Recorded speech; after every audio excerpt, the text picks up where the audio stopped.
Thank you for that. I'm particularly interested to see how NFTs can revolutionize various sectors, but particularly real estate. I think there's a lot of efficiencies long-term that we can use the blockchain, and this legislation would help go a long way in that endeavor. Congress has an obligation to make sure the U.S. economy is the best place in the world to start and build a business, and that's what we're working on in this subcommittee, and I'm optimistic we'll get it done this Congress. Thank you. I yield back. Gentleman yields back. The representative from California, Mr. Liccardo, is recognized for 5 minutes. How many 5 minutes do we have? It's a lot of fives.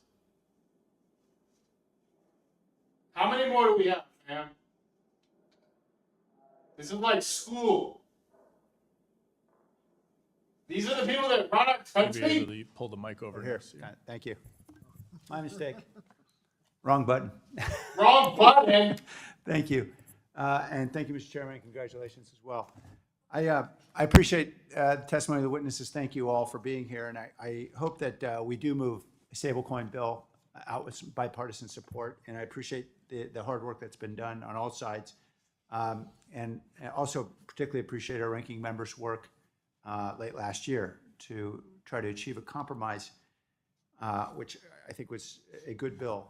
I am interested, and perhaps I'll start with you, Mr. Fernandez de Ponte, since your company is a well-known national brand, even to those who are not familiar with crypto, and you happen to be headquartered in a great American city of San Jose.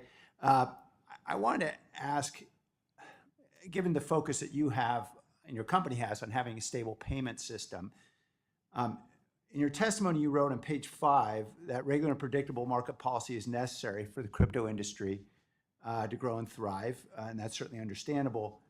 And you clearly support state regulation, an option for state regulation.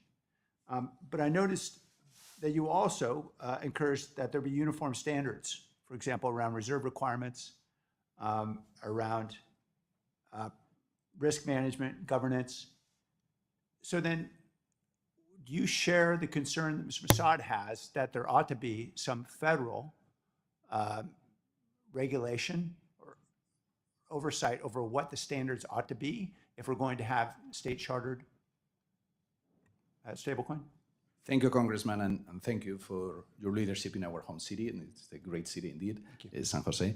Yes, we advocate for the need for legislation, and we advocate for a state path. The reason that we advocate for a state path is that when we look at it from our perspective, we're a payments company, and payments are regulated at the state level. And we strongly believe that fully backed, fiat-backed, one-to-one reserve stablecoins are, and issuance of those payment stablecoins is the business of payments, not the business of banking or fractional reserve, all the points that were made here. So we do believe that it is important to maintain a state path. I think that the point on standards is that a state path can coexist with a federal path. We see the advantages of having a federal path as well. We do believe that there should be that general set of standards. That it's important that we have equiparable standards in terms of reserve management between any federal path and any state path. We also believe that it's important to not have a duplicity of regulation. So this idea that they can coexist and share common standards, we think is an important one. Thank you very much. Mr. Joachim, do you also agree that there ought to be some baseline standards set even if there's a state charter, the stablecoin? Absolutely, Congressman. Thank you for the question. I think, if you look in the stablecoin space, again, with the goal of encouraging a healthy, vibrant, competitive stablecoin market, both state and federal pathways are important, and there should be minimum standards set. I think, from our standpoint as a centralized intermediary, it's slightly different. And if you look at how markets are regulated in traditional markets, whether it's derivatives or equities, a unified federal framework is essential. Today, we operate with over 40 state money transmission licenses. There are only a handful of states that have put in place crypto-focused regulations for centralized intermediaries. So we believe it's imperative